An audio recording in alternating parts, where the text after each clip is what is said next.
How's it going, everybody? Rybrat here today, and we are back with our Nashville Predators franchise mode. And thank you guys so much for the comments, and thank you for smashing that like button and just destroying the goal I had set. Let's see if we can get 10 likes again. I'm believing in you guys now, but I just want to set the bar, set a standard for you guys. Let's hit 10 likes again, and we are also on the road to 500 subscribers. Thank you guys so much to those of you that did subscribe last video. We are even closer now. I really want to hit 500 before NHL 18 comes out, so let's get there, boys. But I did read your comments at the end of last video where I did ask for some input and some feedback as far as what you wanted to see with the lines, and I did see some people saying to trade some people. One of the ones that I can remember is Craig Smith and David Perron. Now, Craig Smith might be somebody that we look to trade in a year or two, but I mean, he's a fantastic two-way forward for us. He's going to put in points as he has, and he's also going to kill a lot of penalties. He plays a lot of ice time, which you guys don't really get to see because we don't get to show ice time over the years, but I mean, he's putting up 40 points almost every single season we've had him. And he's not really complaining about ice time. He's listed as a second-line forward. He's playing down there on the third line. And Perron was listed as a second-line forward, now playing on the fourth line as a third-line scored forward. He has on the final year of his contract, and I mean, the dude still produces. Very good penalty killer. Now, his point totals are hovering right around 30, and I'll take that. For a fourth-line player to have around 30 points, I mean, I'm ecstatic about that. And defensively, I did look about trading Mattias Ekholm, but I don't want to screw up what we got. I don't want to screw up the core, really. I mean, our defense here, we got a top 2, top 2, top 4, top 4, top 6, top 6, which is perfect. A righty, lefty, lefty, righty, righty, lefty. I mean, it's perfect. Left on the left, right on the right. I just think, you know, the makeup of this team is really great. I did see somebody said send Comtois down to the minors, but I'm going to keep him up here because he did produce last year for us. I mean, he put in 11 points in 29 games, which was more than anybody else did. I mean, he's not the greatest overall player, but he's going to put in points. I mean, look, he had 6 goals, 6 assists in 24 games in the playoffs last year. I mean, that's when it really matters. So if he can keep any kind of production like that up, I'm gonna love that. That's certainly something we could use. You know, we've had all these issues with our fourth line in these past couple seasons, but now we are into season number 7, boys. And I think I'm going to go ahead and go right up until probably the Christmas break here on the 25th, or I might just go up to January. We won't spend too much time in the season. I don't expect us to be bounced from the playoffs. I just expect us to, you know, really just make the playoffs. It's all about seeding, though, boys. I do want to make the President's Trophy, so I could end up stopping this video at the trade deadline if there is a move I want to make, or if somebody's not producing, there's something that somebody gets hurt, somebody we really need to we really need to go after or replace. You know, I just think that it could be a kind of video, you know, late in this the series here, we go ahead and stop at the trade deadline. That could happen, so keep your eye out for that one. You guys will probably already know by the timestamp down at the bottom. Holy shit, we just destroyed Minnesota 10-2. Good God. Okay, but yeah, you guys will probably already know by the timestamp just where I'm going to end this one. I'm going to try and get all the way through the season just because it's that point in the series where each game doesn't matter. We aren't tanking, you know, but each game, you know, we're playing for seeding at this point. I expect us to be a playoff contender. But boys, the regular season is upon us, and I will see you guys at Christmas. Merry Christmas, everybody, and oh my God, this team is ridiculous. If you guys didn't see our record already, it's up there in the corner. We are 27-7-1, and holy crap, like, we don't lose anymore, boys. Like, I'm watching this simulation go, and we lose one game, and I get upset because I'm not used to losing anymore. Like, look at this. We rattle off what? Oh my God, we lost what, once so far in this entire month of December? So let's go ahead and recap the entire season. We started the season 6-0. And only lost one game in the month of October. I mean, I was kind of hoping we would go like 10-0 to start the season, or just not lose for the entire month of October. But and also Perron in these first 9 games, he had 8 goals. So obviously that fourth line with Comtois and Spacek and Perron is just clicking. Perron is having one of the greatest seasons I've ever seen a player who's not in the top 2 lines actually have. He is just absolutely, he's in a contract year. He's turning back the clock, playing out of his mind for us, but he did get injured a little bit, so that kind of derailed his points a little bit, but he's still up there as far as team points. Now, we did lose 3 here in November, and matchup to highlight, we did split the series against the Capitals. I mean, we went to 7 against them last season, and apparently this season would be no different. They won in our building, and we won in their building, so, I mean, though, that's great. And then I was checking out the stats as we were simulating, and Kevin Fiala has really turned it on. Let's go ahead and check out the rest of the stats and the standings for you guys, because I'm really having a lot of fun sitting here watching this. I hope you guys are enjoying, the cut version, the summary version, you might call it. But oh my God, now Panarin's a point per game. Yeah, look at that. Fiala's right up there, right behind him. He's playing on the second line. He's point per game. I mean, he's got 3 power play goals and he's got 3 game winners. Okay, that's fair. Oh my God, his shooting category is just off the. Oh my God. Okay. All right, let's go check out the forward stats. Here we are at Christmas. Forsberg's playing well, and Matthews. Okay, so the first line wasn't really gelling, but they must have found something in the month of December, and they've really clicked. Because they weren't the top line. It was it was the fourth line actually a little bit, and some of the there were just all random players. It wasn't any specific line I could tell was the top. But now we have that first line up there with Fiala just being the outlier, but he's been playing tremendously for us. Victor Arvidsson's got 30 points in 35 games, 29. Granlund's playing quite well for us as well. Piranha, here he is. He's got 16 goals. I think he's tied for the team lead in goals, and he's got 23 points already in 34 games, so he's on pace to break his current record of points for us, and he's just about to break his record of goals for us as well. I mean, I think we got him here when he started getting the 33 points. I mean, we got him one of these seasons, and he's been playing great for us. I mean, he's 5 points behind last year's total. He's already got more goals than last year. Trading him away would have just been a mistake, and I'm really glad I held on to him. I did have to call up Yakov Trenin just for a game because Perron got injured. Comtois is doing all right. I mean, he's fallen way behind as far as points are concerned. He was keeping up originally, but I don't know. Maybe he's just not going to grow. I'm not too worried about it at this point, boys. We have other players in the system who are going to grow. But yeah, Nikolai Goldobin, the signing's got 9 goals, 7 assists. He's playing on the same line with Craig Smith and Pajot, so they all have 16 points. So there's my third line with each having over 15 already. We're not even halfway through the season. Now, defensively, we've got PK Subban and Ellis over 20 points, and Yossi's knocking on the door there of 20 points. So we're going to have 3 20-point defensemen. Thomas Chabot's got 10, so you could expect him to be a 20-point defenseman by the end of the season. And Cody McKenna certainly playing quite well. Matthias Ekholm, doing his thing. He's still a good plus-minus, taking penalties, being that enforcer kind of defenseman that we need.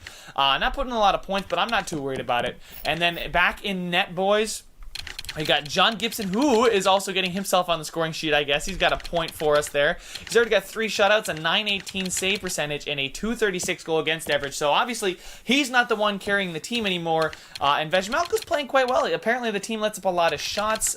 He does let in a few goals, but he does stop the majority of the shots. So we must not be suppressing shots. And if I'm going to go ahead and show you the entire league stats here in just a second, I would assume that we'd have a lot of goals against and a lot of goals for per game, because our team is we score so many goals. Yeah, look at that. Almost 4 goals per game, 3.77 goals per game. Let's go check out the entire league, and we are head and shoulders above our Central Division rivals, the Winnipeg Jets, for first place in the entire league. We are 9 points ahead of anyone else. God, we are one of 2 teams without double-digit losses, and I mean, if you counted overtime losses, we still aren't in double-digit losses, boys. This team, absolutely tremendous. But we are higher than the Central Division is still a great division, boys. It's what it's looking like, but we are still the top of the division, of the league, whatever you want to call it. I mean, goals for per game, 3.7. Goals against per game, 2.5. So we're in the top half of the league, actually. I would put us around, 10th place. Is that? 10th, 12th place, something like that. We are, I guess, goals against per game. So not tremendous, but Haven't scored a lot of power play goals, but our power play percentage, now where are the Nashville Predators on the power play? There we are. 22.5% on the power play is great for me. I'm not going to ask us to do St. Louis Blues level. Oh yeah, by the way, TJ Oshie is back on the Blues. Funny tidbit there. Yeah, but 30%, good God. Our penalty killing percentage, I think, would be higher than that. Okay, so I guess we're not as good as I thought on the penalty kill. Maybe that's something that could be improved come playoff time, or I don't want to really change anything with this team, boys. I mean, look at that. We are 14-2 on the road, 13-5-1 at home. So obviously we're doing something right. But there we go, boys. At Christmas, at the Christmas break, we are absolutely just dominating everything, every facet of the game besides the penalty kill. But if we're this far ahead, because the second best team in the league is the Winnipeg Jets, and then look at that. The Winnipeg Jets are the second best team in the league, and the St. Louis Blues are only 3 points behind them there, guys. All right, so, Jesus, everyone's so happy on the team, too, so the team's looking 95, 94, 93. And look at that. Okay, so I'll go ahead and get us up to the trade deadline here, boys, and I'll bring you in again for the final simulation. And hopefully we keep this up, because I'm really looking forward to the way this season's going to end. All right, boys, I'll see you at the trade deadline.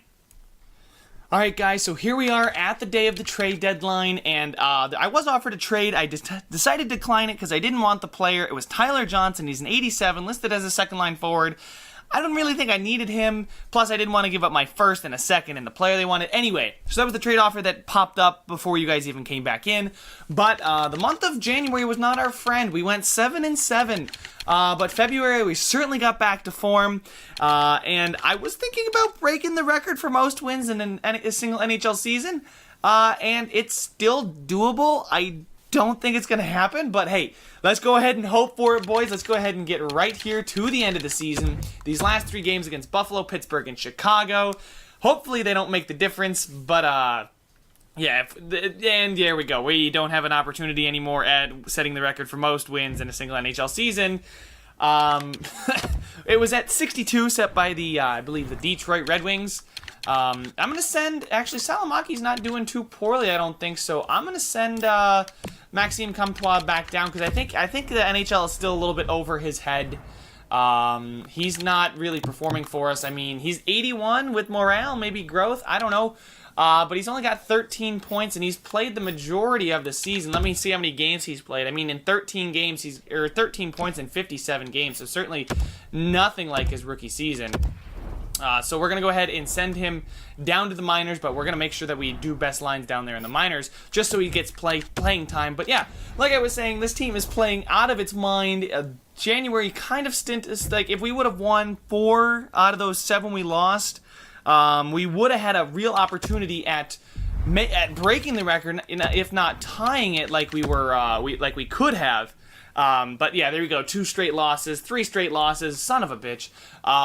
Yeah, there goes absolutely no hope of even coming close to the record anymore. We could have in the upper 50s of wins. Nope, not if we keep losing. Why does that every time you guys watch, the team is just absolutely abysmal? Every time I bring you guys in for the final part of the season, they just start sucking when you guys, well, I don't get it. Anyway, oh my God, would you look at that? Jesus. Okay, so finally we win against the Vancouver Canucks, and there we go, we beat LA. So maybe we can get some wins going. I'd like to get 50 wins. I really don't care too much about Milwaukee. They are 23-30-6, so not a great team down there in Milwaukee, but oh well. Nashville's the team I'm the general manager of. I've got an assistant GM, and he's not doing very good down there in Milwaukee, but that's okay. We just focus on winning Stanley Cups and not Calder Cups and whatever. Okay, so 47-20-6 so far after beating the San Jose Sharks. So we do good against some teams. The Arizona Coyotes, not one of those teams, and neither are the Chicago Blackhawks, one of those teams we do well against. They had a really good season last year, I believe the Blackhawks did. Yeah, last year was 2 years ago was the year they did really well, but that was the simulation or the save glitch. Yeah. Oh, sugar. John Gibson bruised his foot. He's out until April 6th. I don't really want him to shoot. Yeah, I don't want him playing much more than he is. I'm going to start Vejmelka for almost the rest of the season, but then again, how good is the team looking? And like, are we safe? We're not the President's Trophy winner. I can tell you that much right now. So we'll see. I'll rest him until he's fully healthy. I won't put him back in until he is 100% because I don't want him getting injured for the playoffs because he's certainly a great player that we need to have when making a playoff push with. But yeah, there's a 4-1 loss. Oh God, here come the losses, I bet, against Chicago. And it's going to make me wait for it. And we won that one. Okay, so Gibson will be back and eligible to play. Well, he's probably back already, but he might be full strength to go against Buffalo. I might still sit him for that game against Buffalo and play him the last 2 games because they can make a difference. I'm not going to play him yet. We simulated up to the game against Buffalo. There's the loss against. Let's go right up to Buffalo, see if John Gibson gains morale for recovering from an injury. And I don't know if he has or has not yet. But I don't think we are holy crap, dude. Jesus. Dallas Stars are right on our heels here, boys. I'm gonna go for this President's Trophy. I don't care what it takes. I'm gonna go for the President's Trophy, maybe gas the boys a little bit, but you know, John Gibson does not seem to be injured anymore, which, he is injured, whatever. I don't care. I'm going to go ahead and send that, whoever that other goalie is, I forgot his name already because I didn't say it earlier in the video, but whatever. All right, Rusu, that's right. I signed him in the offseason or a few seasons ago, whatever. Okay, so we're still not winners of the Central Division, let alone the Western Conference here, boys. I was talking record-breaking, and I still just got to hang on to the rest of my division. Holy crap. I mean, we are only 3 points ahead of the Dallas Stars. We do have over 50 wins, which is great. I'd like to get us to 52 wins if at all possible, but let's go ahead and simulate up to this matchup against Chicago. Hopefully, we aren't able to beat the Buffalo Sabres. Can we beat the Pittsburgh Penguins, who seem to be around a 500 team? And we do beat them 3-0, and let's go ahead and see if we can take on the Chicago Blackhawks and win the final game of the season, and I don't care, Scout. And holy crap, we just got blasted, but we did win the President's Trophy as our boys just gained a lot of morale for that. But there we go, guys, 108-107. Dallas was 1 point behind us. Every point matters, but there we go, boys. That is the end of the season. Forsberg and Panarin and Matthews had a great season as our first line. Fiala, Granlund, Arvidsson, the second line. So everything started to go back to where it should be. But then Goldobin. Perron did spend some time there. And Spacek spent all season on the fourth line. So good for him for getting almost 40 points. Smith had a good season. Pajot had a good season. Yeah, Comtois didn't do very good. Salamaki wasn't doing very much for us point-wise either.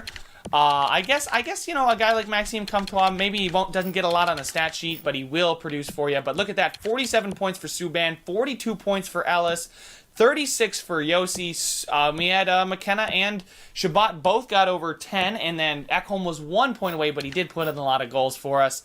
And as far as 8 shutouts, 920 save percentage, and a 231 goal against average. Let's go check out the entire team here, boys, or the entire league, not the entire team. We just checked out our team.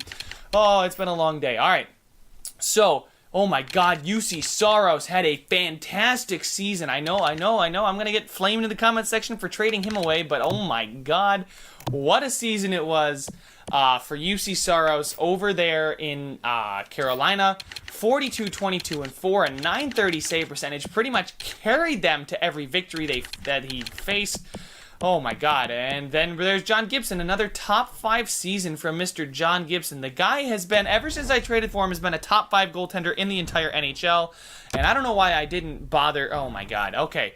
So we'll go ahead, and I'm just losing my mind right now. Oh my God, we were 1 point above both of the Ottawa Senators and the Dallas Stars, and only 3 points above the Philadelphia Flyers.